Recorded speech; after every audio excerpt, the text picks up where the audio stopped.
Yo, you guys, this is Blacklist to the Abyss, and for the first time since my very first Hunter x Hunter review, I'm here in the projection booth, and this time it's for my review for Magi, the Kingdom of Magic, episode 17. There was a 2-episode special in Japan on Sunday. 2 episodes came out instead of just one, but Crunchyroll, for some reason, waited until Tuesday to put the second episode up. Not really sure why. When Naruto Shippuden is 2-episode specials, they always get them out at the same time.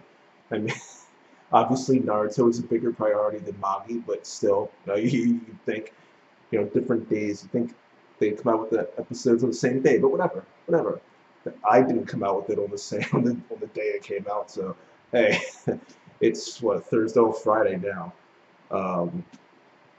Tuesdays and Wednesdays are my busiest days in terms of reviews, so I figured I'd get out the episodes and chapters that actually I'm supposed to have out by then, and then wait to do Magi. So, yeah.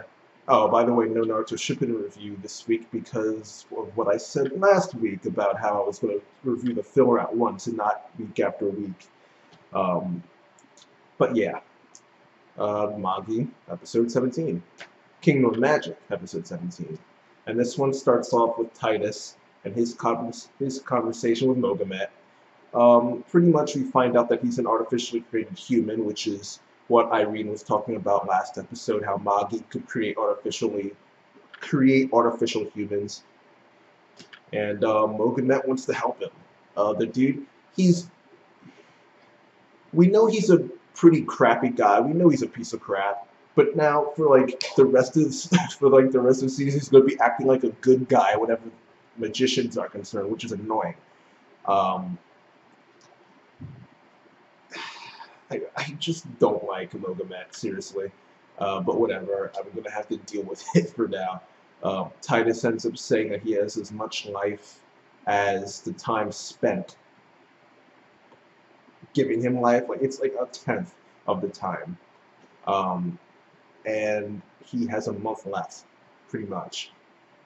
And when he begins to realize how he only has a month left to live, he begins to curse his fate and fall into depravity, which is pretty bad. He ends up needing to be stopped by Scheherazade. She takes him over, and she starts talking with Mogamet, saying how Magnestat is either going to have to join Lame Empire or the Ko Empire. And he says neither.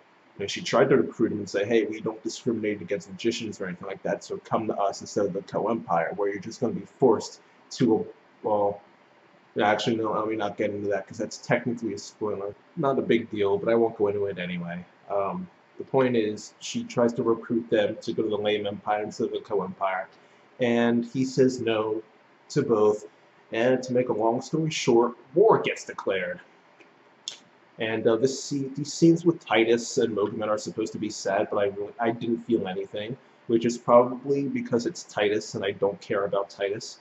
I just don't care. Any person who can just change their personality like that, I just don't care. He was a bad guy, then all of a sudden he's a good guy again. And now we're trying to get build up, and he's trying to get development now, but it's like he's trying to ignore the part when he was a bad guy. And you can understand why he was a bad guy. You can understand why he wants to become a good guy, but you don't know the transition there was none. I understand that he was a mean guy because he didn't want to get too attached to the world. I realize that he wants to be a good guy now because he found Larga, but the transition there is none. One day he was mean, the next day he was all over Aladdin and Sphinx, going around the city looking at cats and crap. There's no transition there. I just don't care about Titus. So, maybe that's why, but I felt nothing here with him crying. I just thought it was lame. Alright? Tears are so hard to pull off in anime and manga because most people don't care. I know I'm not the only one. Most people don't care about tears, so it's hard to pull them off and have them actually be done well, where people actually don't think it's lame. Lame Empire. Anyway, I just didn't care about the scene. Alright, moving on. Boom, done. Alright, moving on. Mogamet, he announces the war to the magicians, the first-class magicians, and Aladdin's there. We end up getting a flashback to the night before. Why didn't they just do these scenes at once? Just have Titus sleep and have Aladdin show up later. Like, why do a flashback to a scene, to a time where we were just there? Like, I didn't, whatever. It's not a big deal. I'm just saying, like, why? But whatever. Um, Aladdin ends up talking with Mogamet during this flashback, and he asks about Al-Thaman.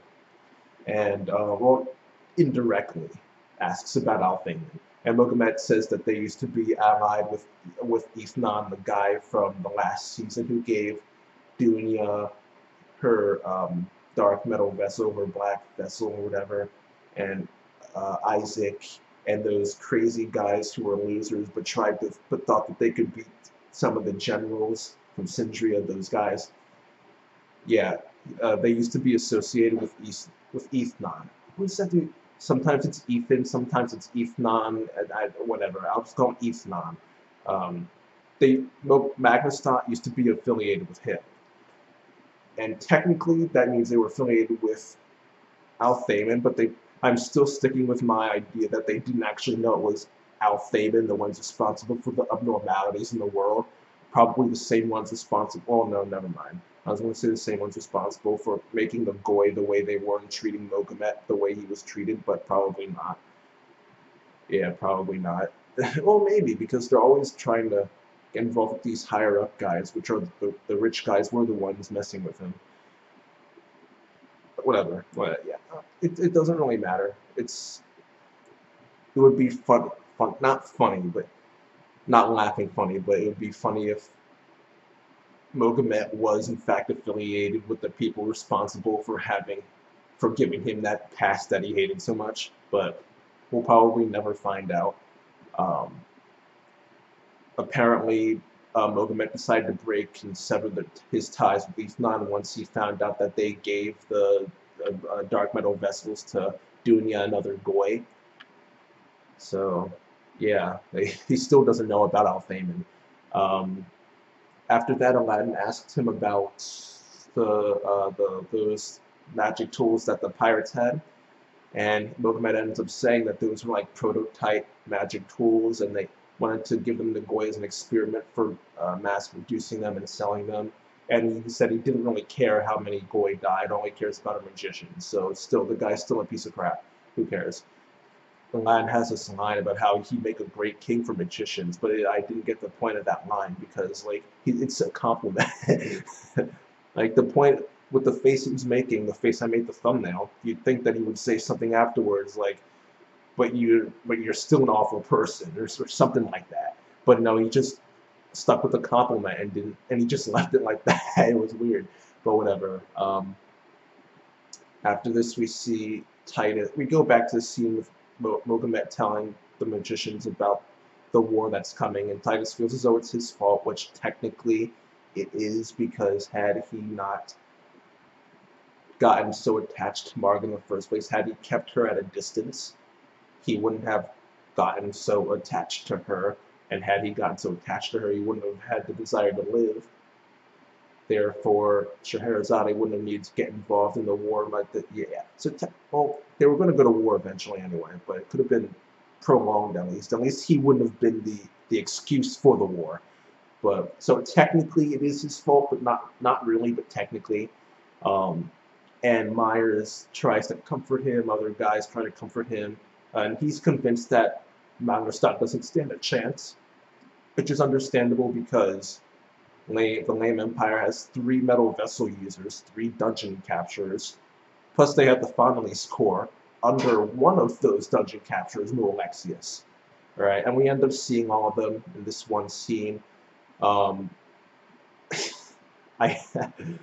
never thought I'd see the day when I saw Fodder Fondelese.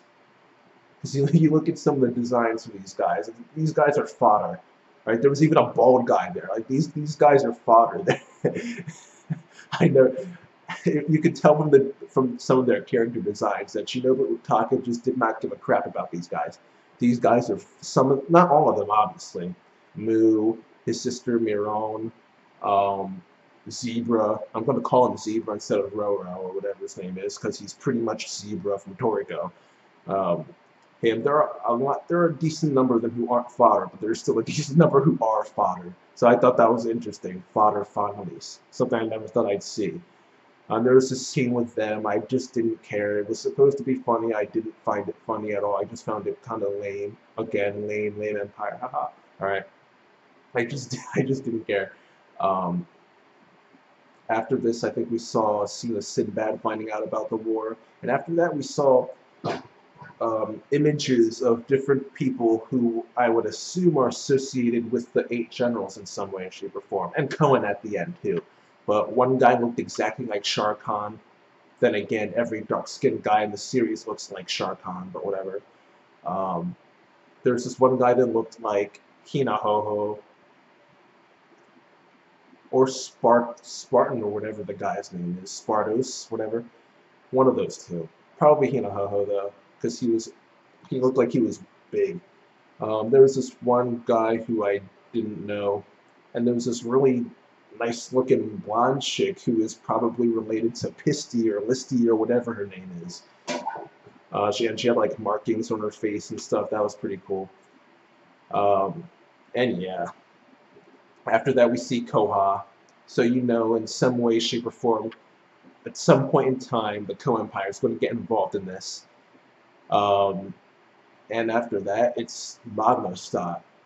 Right? The people have no faith in Magnostat. They know Magnostat's going to lose. And Irene and the other first-class both Goy and magicians. But as far as the magicians go, Irene and the other first-class magicians, including Titus, because for some reason he's a first-class magician, totally deserved. But yeah, they try to tell people, you know, we have this power in reserve so we can beat the Goy. Don't worry, we got this.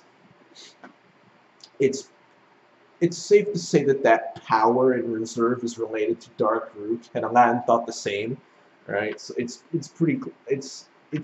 safe to, it's like 98% right now. Like, it's definitely related to Dark Rook in some way. And one other thing that Aladdin mentions is that Lame isn't the true enemy. The true enemy is deep in the city somewhere. So that's something to look out for. There's going to be a war, but there's also going to be another opponent that is the true enemy.